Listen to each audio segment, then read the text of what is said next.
While it's getting ready, let me just tell you the code that I'm going to show you today is already shared to you guys. It'll be in your mail. Whoever registered for this webinar, the mail is code is already shared in your mail. Okay, so you don't have to download or wait for the code. It is already shared with you guys. Now let me start sharing the screen.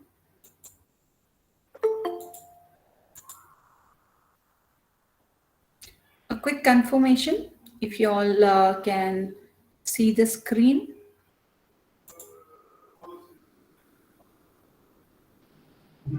Ma'am, Yes. ma'am, I did not get any code for recording this program. Ma'am, I didn't get any mail. If you are registered, whatever mail you have Yes, registered. ma'am. Yes, ma'am. I registered, ma'am, but I did not get any mail. Yes, same here. Ajay, can you please clear that? Ajay, are you here?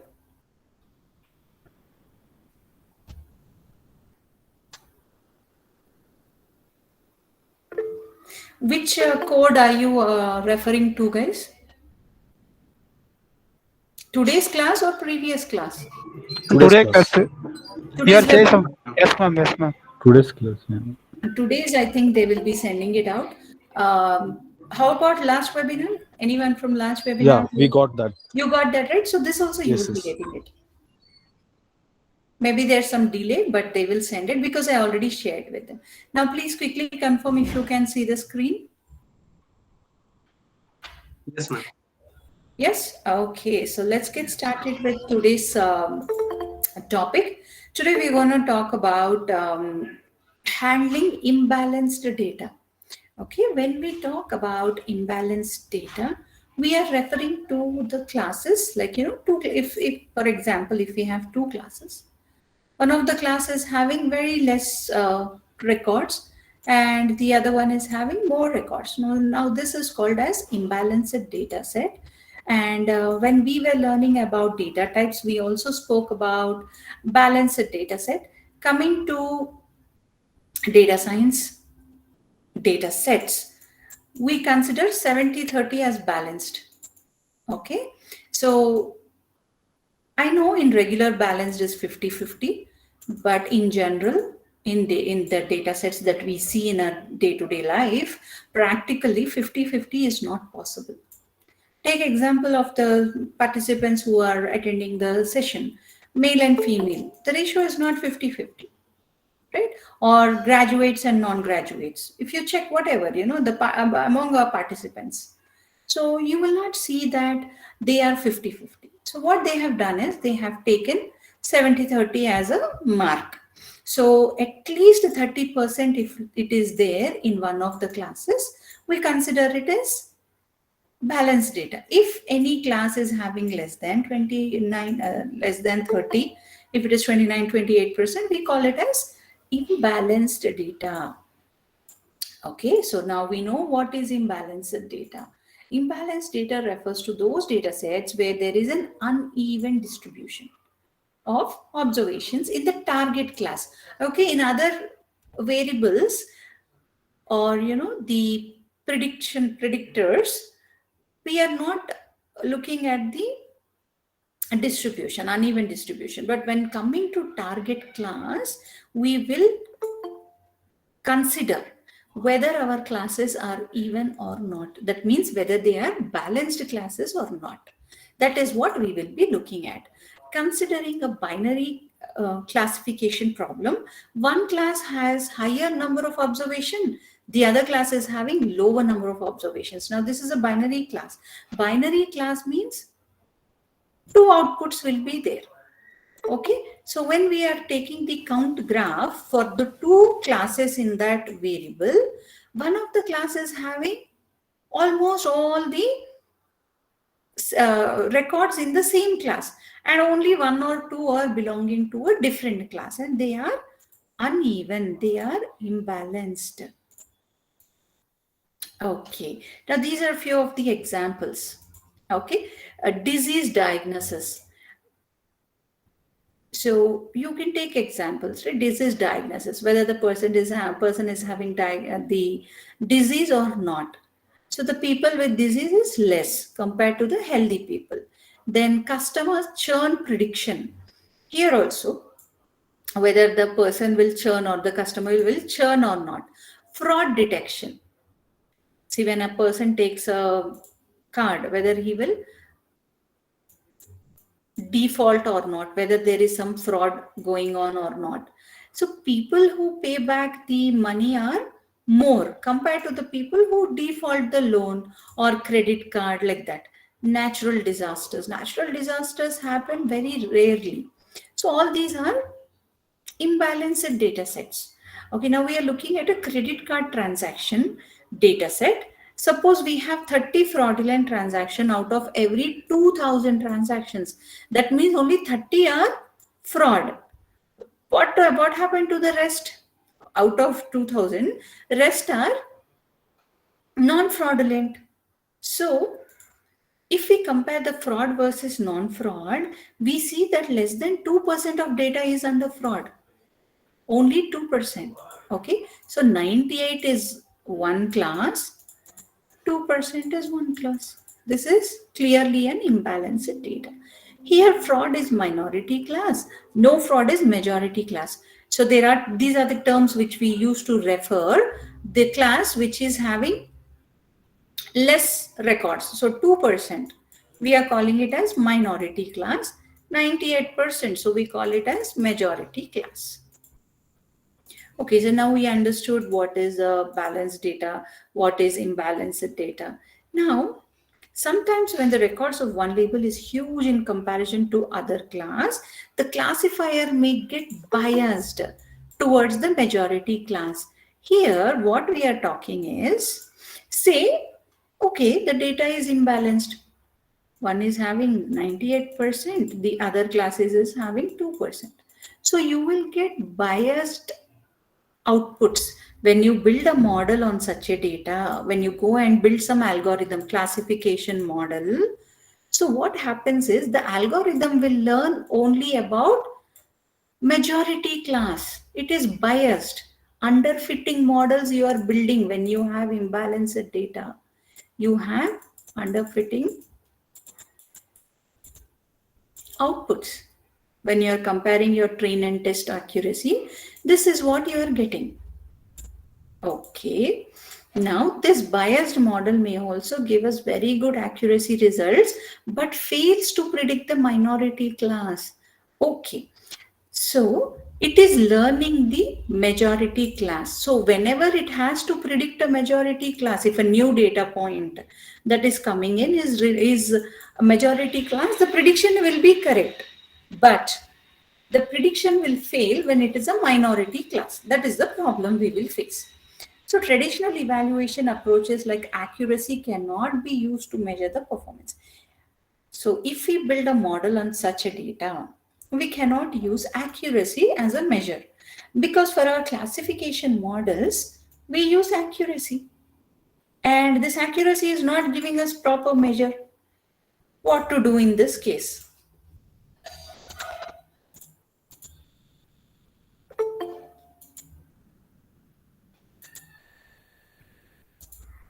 Okay, so we are going to choose proper evaluation metrics. Now, if you all remember, just a second, guys. I just want to show you the mind map because these are from our course, right? So I like to show you the mind map so that you can relate from where all these things are coming.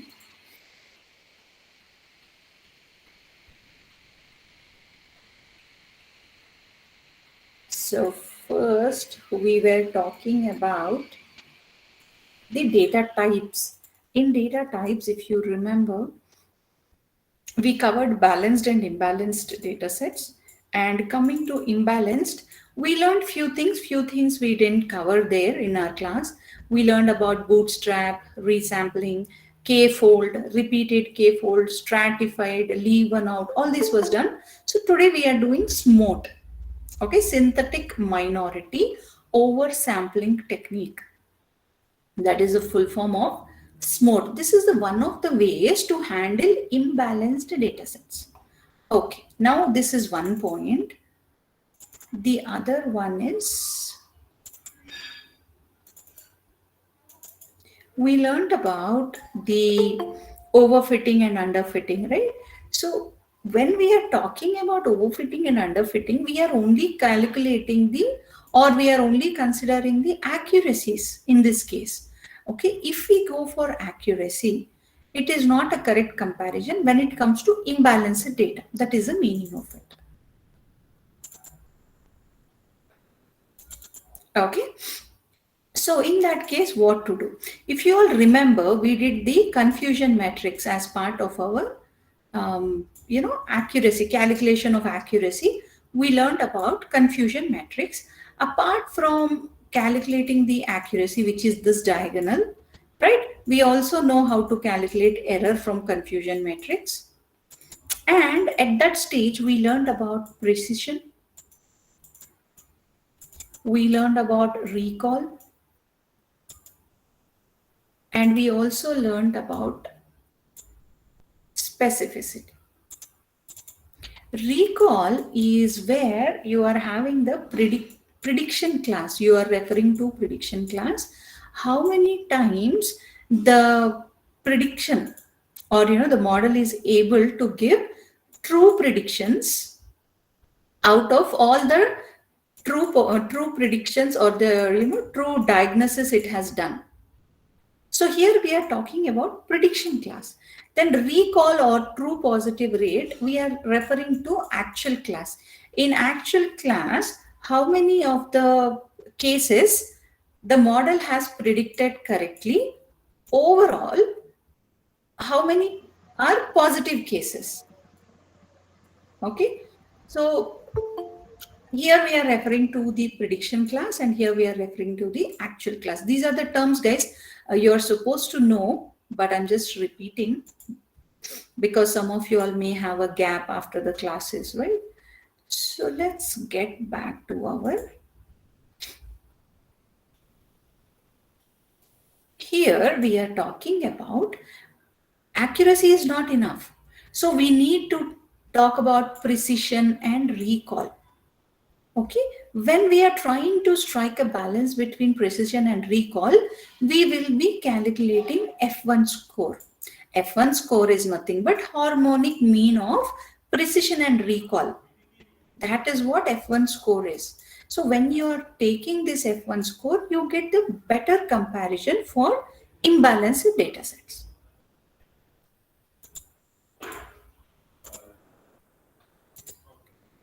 Okay. Now that is one thing. And by choosing a proper resampling technique, okay, we are using F1 score instead of accuracy. That is one thing. Next is we have to do resampling. Just now in the mind map I was showing you, right? Whenever there is an imbalanced data set, we go for resampling. So what should that resampling be? It could be undersampling, oversampling, or SMOTE. There are other methods. Today we are covering these three things.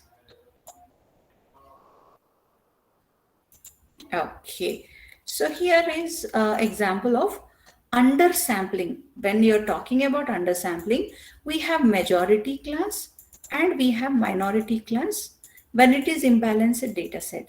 Now that we know the minority class is having 1000 records, in undersampling what we do is we will just take 1000 samples from majority class. Now if you see that in each class we are having same number of records, so it became 50-50, right?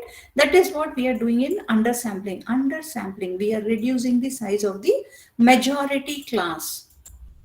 Then there is oversampling. In oversampling, this is our data. Majority is 99,000, minority is 1,000. So instead of cutting out, so what is the disadvantage here in undersampling? We are losing out data. Out of 99,000, we are only taking 1,000, so it is not representing the data. So that is one disadvantage. So what we are doing, we are going for oversampling. Instead of cutting the information here, what they do is they try to repeat these 1,000 records and make it to 99,000. They are duplicated over and over again. Okay, that is one way, oversampling. Then there is SMOTE technique. We have seen the full form, right? Synthetic data points are created. Now say this is imbalanced data. This is majority class. This is minority class, the triangles. So what you do is you will apply KNN method, which we learned as part of classification, right? And create, see here, you only have these green triangles. Using these green triangles, you are coming up with the red triangles. Okay, so here what happened? The number of data points in the minority class is increased using these synthetically created data points. Okay, so finally, this is how our data will look after resampling. So it is a balanced between the circles and triangles. That is how we are going to balance our data sets using SMOTE technique. Now, by resampling the data, we can now give equal importance to both the classes, unlike the oversampling or undersampling. Here, both are having same equal importance, and there is no right or wrong resample method. Okay, different techniques work for different problems. Here, what you have to understand, see, not only this resampling technique, any algorithm, if you have already been in your projects or if you are doing your assignments, you observe that any algorithm we built, right, for same data set, we built multiple algorithms. Why are we doing that? Because each algorithm will capture some kind of information related to the data set. Similarly, resampling also. So it may work for one data set, it may not work for the other data set. So you have to try all the different resampling techniques, and you will come up with the best one. See, as a data scientist, we will have to do a lot of experiments with our data. So resampling is one of them, and we are trying to give equal importance to both the classes when we are doing resampling. We also learned about k-fold and other techniques, right? So you will have to apply all of them and check which one is giving better results or better insights. Depending upon that, you will have to decide which one you want to go with. That is the concept part of it. Now let's get into the code part of it, guys. This is the same file which will be sent to you, even if it is not, because last class also you got all the code, right? This week also you will get it. Maybe there's some delay, but they will send it to you. Here is the URL, guys, in the Kaggle, where you will find the data set. We already discussed about this data set. This data set is related to the fraud, which I showed you here, right? Okay, here in the data set we were discussing. So related to credit fraud.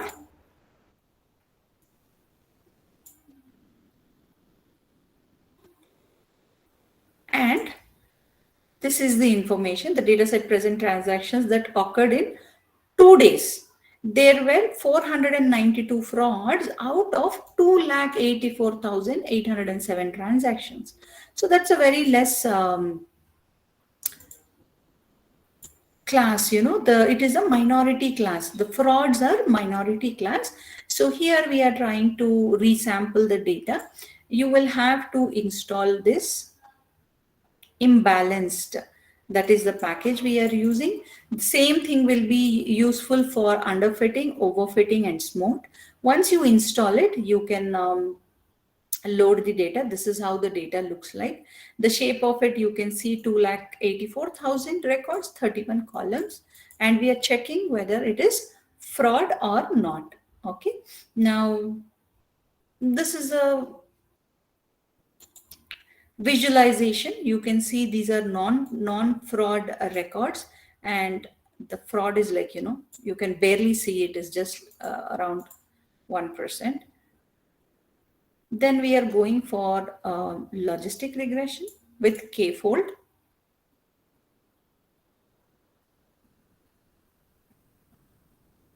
Okay, I am not getting into the tuning part of it, guys, because this was covered in class. Logistic regression, because it is a binary class classification, we can go for logistic regression. And k-fold, just now I was telling you, right? where you will be having the sampling technique. And then in grid search, what we do is we will be able to pass our parameters. For hyperparameter tuning, you will be able to send in your parameters, right? And now if you see here, it is giving nice accuracy, 0.99. But if you look at F1 score, it is 0.68 and precision is 0.66. Here 0 is the majority class, 1 is the minority class. For minority class, it is not predicting well. If you look at the results, that is what we can conclude. Okay, so let's try some other. Ma'am, sorry to interrupt you, but accuracy got 0.99%. Na? It means 100%, right? It is the overfitting the model, na? When will you say over this one overfitting or underfitting? That is fine. But what did we talk about when we were looking at the slides? Accuracy is not the correct measure for an imbalanced data set. It is able to learn the pattern. For which class? Here is the proof. It is learning well. But for one class, it is learning. For the not fraud ones, look at this. Are you getting my point now? Yeah, ma'am. Okay. Here, did it learn properly for the minority class? Yeah. It did not. But why is it coming accuracy 99%? Because the data points which you're testing are very less on fraud data. Yeah. That is the reason you are getting accuracy high. So we don't want to consider only accuracy. We are also looking at all these things. Now I think it is clear. Yeah, got it, ma'am. Thank you. Okay. So that is the reason we have to go deeper and understand. Okay. That is why I was explaining about precision, recall. Now, if you want to increase the probability of, predicting positive cases, you should increase this number. Precision rate should be increased. That should be our target. Okay, so here we know that logistic regression is not giving really good results or what we want as output. So what we are going for random forest here again with the grid search. I'm not getting into those details, guys. Today we are concentrating on our scores here. Now, if you see here also accuracy is 0.99. What is happening to majority class looks really good. Coming to here, precision is 90, recall, and F1 score. It's giving better, but still not as good as that one, right? Now, let's start undersampling. For undersampling, you know the concept, what we are doing, right? You will take the percentage. Both are same. Whatever is the minority class, that many records you are trying to put it in your majority class also. Here you have selected 0.8. So look at the records here. Before we are cutting down the majority class, you are having 1,99,000 records in majority class and 351 in minority. So you are taking that, minority should be 80%. And then you are getting 438. You're just selecting this parameter here, guys. So you are saying 80. This is 80% of this number, 438. So that is how majority and minority classes are selected. And same random forest, because we know random forest is giving better precision, recall, and F1 compared to logistic. We are building the model on random forest. And here you can see the recall is 0.92, but the others are not that great. Okay, now what to do? We understood, right? When we were discussing itself, undersampling is not going to work. So we are going for oversampling. In oversampling, what we are doing? We are increasing the number of records in minority class. Here also, you just have to select this one part, guys. How much oversample you want to do. Here you have taken 0.75. So accordingly, you are getting 1,99,000 in the majority class. 1,49,000 in the minority class. Instead of 351, the number is increased. And then we build the model. Now it looks like 0.87, recall 75, F1 score as 0.81. Okay, looks pretty good, right? Oversampling also will work good.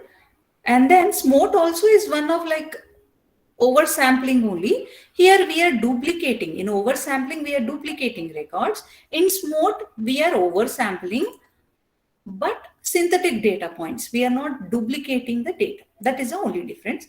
Here you're just selecting this model as a SMOTE whatever. The percentage is 0.75. This is only the thing that you will have to change, and you will get a data set like this, right? 1,98,000 in majority class, 1,48,000 in minority class, but they are synthetic data points. And here, if you see, you are getting precision 0.85 for minority class, recall, and F1 score. There is little change, I guess. Now depends. Sometimes, SMOTE may give better results. In some data set, over sampling may give better results. So depending upon the data, you have to decide whether to go for SMOTE or whether to. Here also, if you see SMOTE is 0.82, whereas, okay, this also is 81. Not much difference, right? If at all there is a lot of difference, then you will have to decide which one you want to go for. Okay, guys, that is it from my side related to the imbalanced data set.